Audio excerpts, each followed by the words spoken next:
अस्सलाम वालेकुम, welcome to the new topic and welcome to my channel. तो आज जो है ना हम पब्लिक हेल्थ का जो remaining part of first chapter है उसको डिस्कस करने वाले हैं।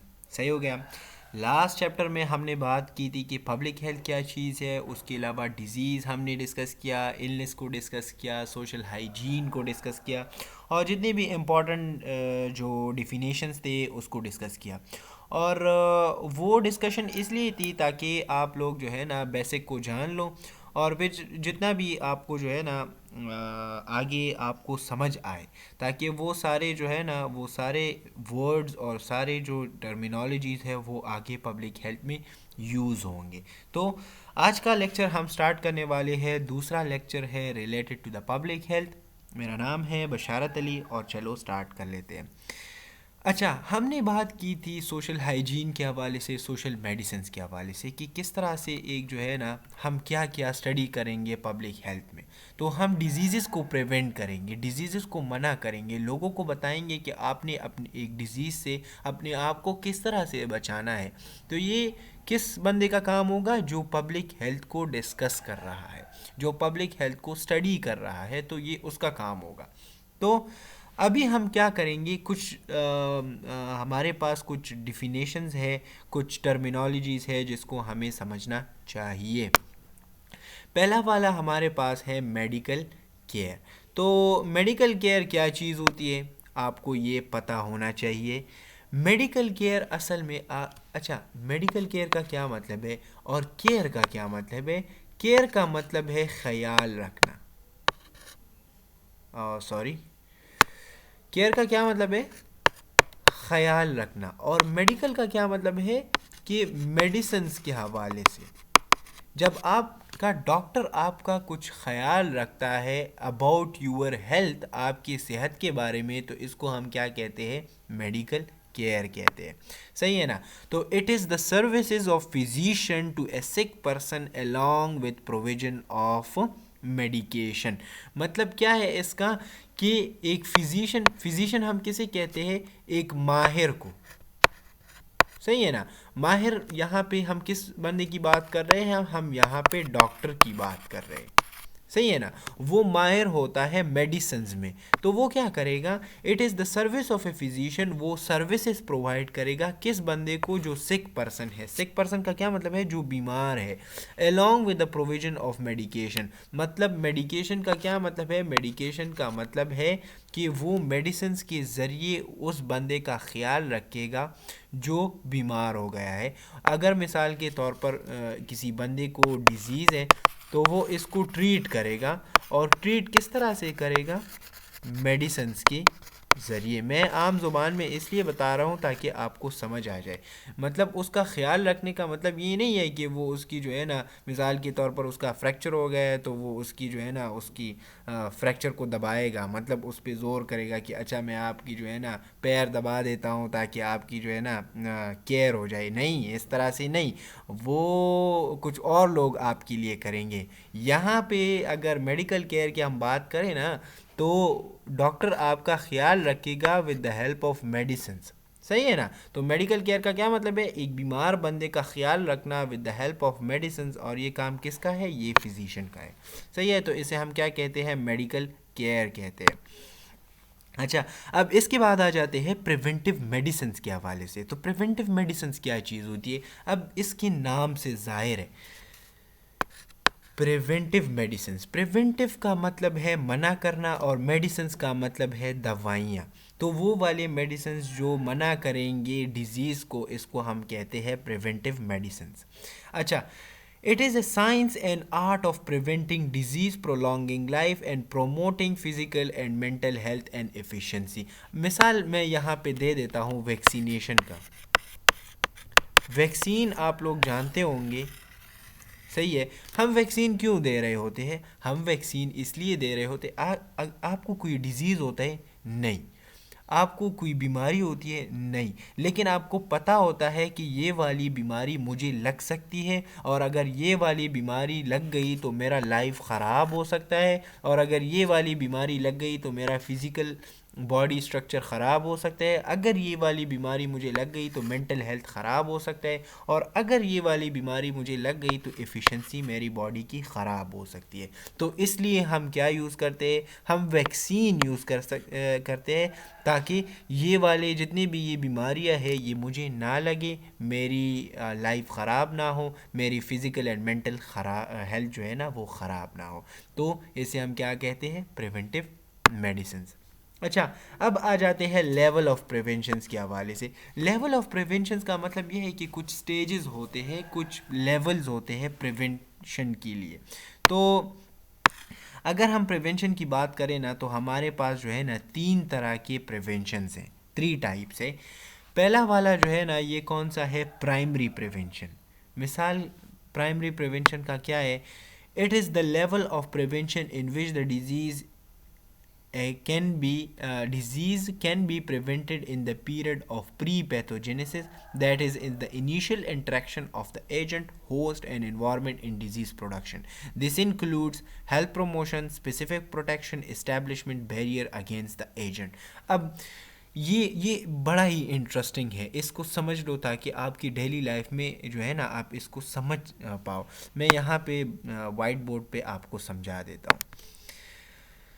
अच्छा, इन्होंने कहा कि क्या है प्राइमरी प्रिवेंशन। प्राइमरी प्रिवेंशन अब हम किसे कहते हैं, वो वाला प्रिवेंशन, सॉरी, अच्छा वो वाला प्रिवेंशन जो प्री पैथोजेनेसिस हो,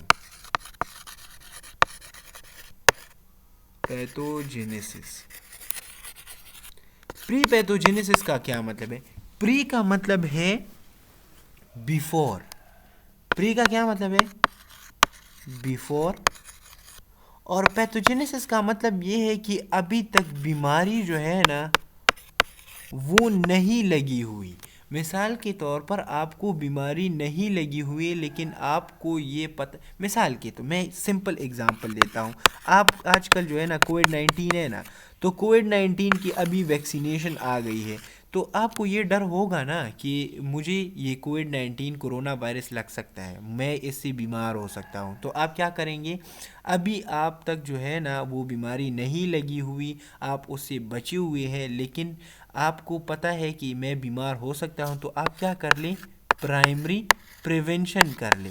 प्राइमरी प्रिवेंशन का मतलब ये है कि प्री पैथोजेनेसिस से पहले आपने जो है ना बीमारी के लिए प्रिवेंशन कर ली, उसको मना करने की कोशिश कर ली, तो इसको हम क्या कहते हैं, इसको हम कहते हैं प्राइमरी प्रिवेंशन। मैं इसको दूसरी दफ़ा यहाँ पे आपको समझा देता हूँ।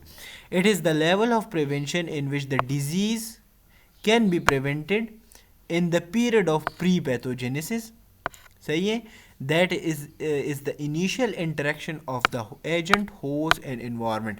अभी इनिशियल इंटरेक्शन हुआ है। इनिशियल इंटरेक्शन का मतलब ये है कि जो है ना आपको ये पता होता है कि मैं क्या हो रहा हूँ, मैं इससे बीमार हो सकता हूँ, और अभी अभी आपने जो है ना इंटरेक्शन उसके साथ आई हुई होती है, तो आप क्या कर लेते हैं, आप जो है ना प्री पैथोजेनेसिस से पहले इसको प्रिवेंट करते हैं, सही है।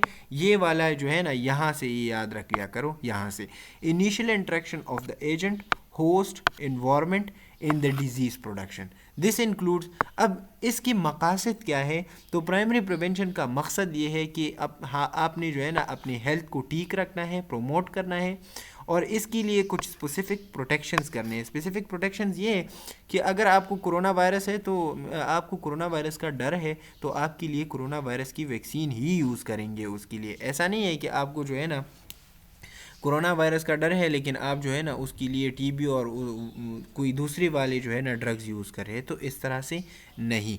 और तीसरा मकसद क्या है कि आप एक बैरियर बनाओ, ये बड़ा इंटरेस्टिंग है। बैरियर का क्या मतलब है कि आप एक रुकावट बनाओ, सही है ना। आपकी जो मेडिसिन्स है ये रुकावट है बीमारी के लिए। अगर आप मेडिसिन्स लोगे, आप वैक्सीन्स लोगे, तो आपका जो है ना जो एजेंट है, एजेंट उस चीज़ को कहते हैं जो आपको क्या करेगा, आपको बीमार करेगा, सही है ना। तो वो वाले एजेंट्स के लिए ये क्या है, ये रुकावट है। हमें क्या करना है, हमें एक रुकावट बनानी है फॉर दी एजेंट। अच्छा, अब आ जाते हैं सेकेंडरी प्रिवेंशन के हवाले से। अभी क्या करना है, पहले हमें डिजीज़ नहीं लगी हुई थी लेकिन फिर भी हमने जो है ना क्या कर दिया, हमने जो है ना वैक्सीन ले ली, हमने उसको प्रिवेंट करने के लिए इक़दामात जो है ना वो ले लिए। अभी क्या करना है सेकेंडरी प्रिवेंशन में, तो remember one thing, it is the level of prevention in which the disease can be prevented in the period of what, pathogenesis. अब आपको पता होगा कि पैथोजेनेसिस हमें क्या, हम किसी क्या कहते हैं, पैथोजेनेसिस का मतलब ये है कि आपको जो है ना आपकी डिजीज़ की डेवलपमेंट क्या हो गई है, वो स्टार्ट हो गई है। आपको बीमारी लग गई है और आप जो है ना आपकी अंदर वो बीमारी स्टार्ट हो गई है और वो स्लोली बढ़ती जा रही है, इसको हम डेवलपमेंट कहते हैं। तो जब आपको जो है ना जो डेवलप हो गया, जब आपकी बॉडी में बीमारी जो है ना वो क्या हो जाए, वो डेवलप हो जाए, सही है, तो उसकी दरमियान जब हम प्रिवेंशन करेंगे ना तो इसको हम क्या कहेंगे, सेकेंडरी प्रिवेंशन। अब इसको देख लो,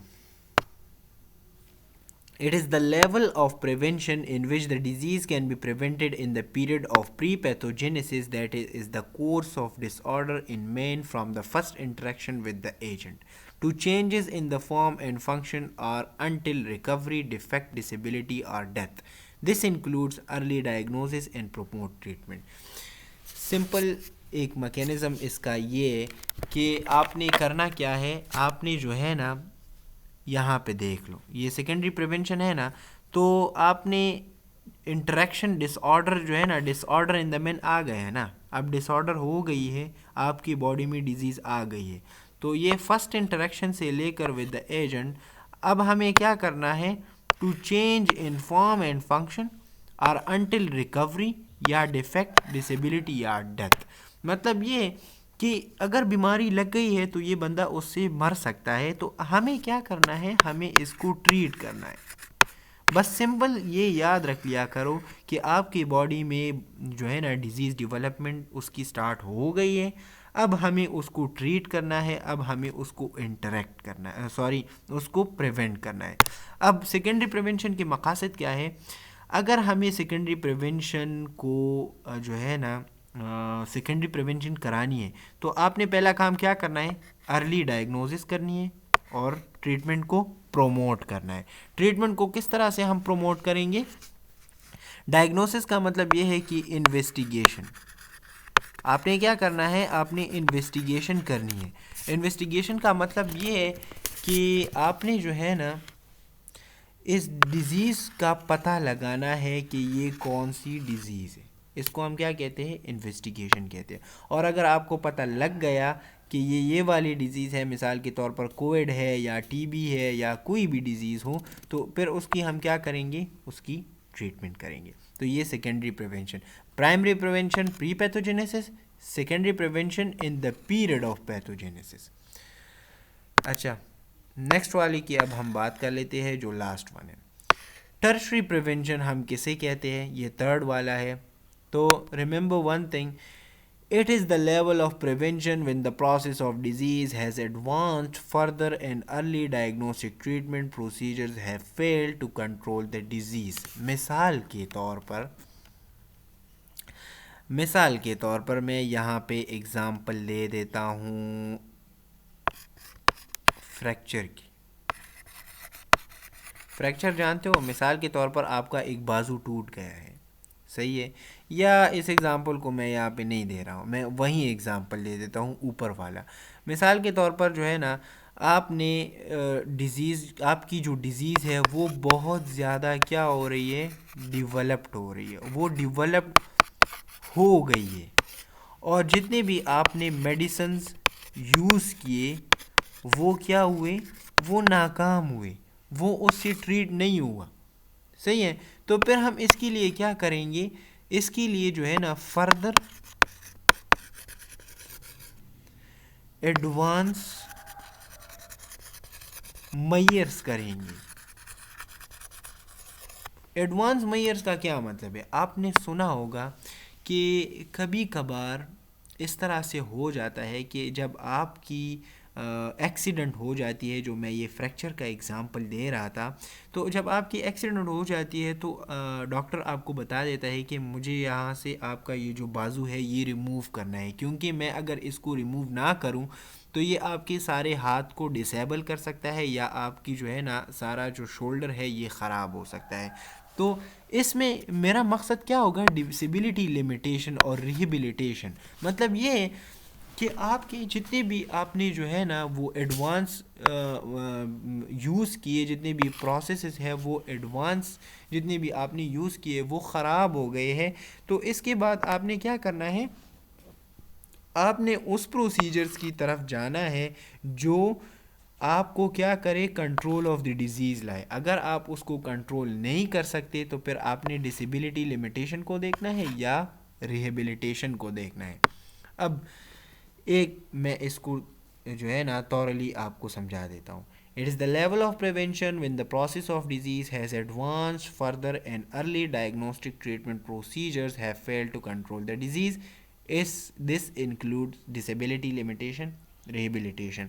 आपने सेकेंडरी यूज़ किया लेकिन आपकी जो बॉडी है वो उसमें डिवेलप्ड हो गया है, तो आपने फिर क्या करना है? आपने टर्शरी प्रिवेंशन करनी है। टर्शरी प्रिवेंशन का मतलब ये है कि या तो आपने जो है ना देखना है कि हम इस बंदे को किस तरह से बचा सकते हैं। तीसरा आपने ये देखना है कि रिहेबिलिटेशन। रिहेबिलिटेशन का मतलब ये है कि उसकी जितनी भी बॉडी में डिजीज़ेस है उसको ख़त्म करना है विद द एडवांस प्रोसीजर्स। सही है ना? तो इसको हम क्या कहते हैं? इसको हम कह देते हैं टर्शरी प्रिवेंशन। अच्छा, यहाँ पे मैं अपने टॉपिक को ख़त्म कर रहा हूँ, और आपका जो पहला वाला टॉपिक है जो यहाँ पे हमने देख लिया बेसिक डिफिनीशन, तो ये यहाँ पे ख़त्म हो जाता है। इसके बाद जो है ना हम नेक्स्ट टॉपिक को डिस्कस करेंगे जो ही बड़ा इंटरेस्टिंग है, प्राइमरी हेल्थ केयर। सही हो गया? तो तब तक के लिए इजाज़त दे, चैनल को सब्सक्राइब करें, और जितने भी डिप्लोमा के स्टूडेंट्स हैं, जितने भी पब्लिक हेल्थ के स्टूडेंट्स हैं, आप लोग इनको जो है ना इसको शेयर कर सकते हैं। तब तक के लिए इजाज़त दे। अस्सलाम वालेकुम।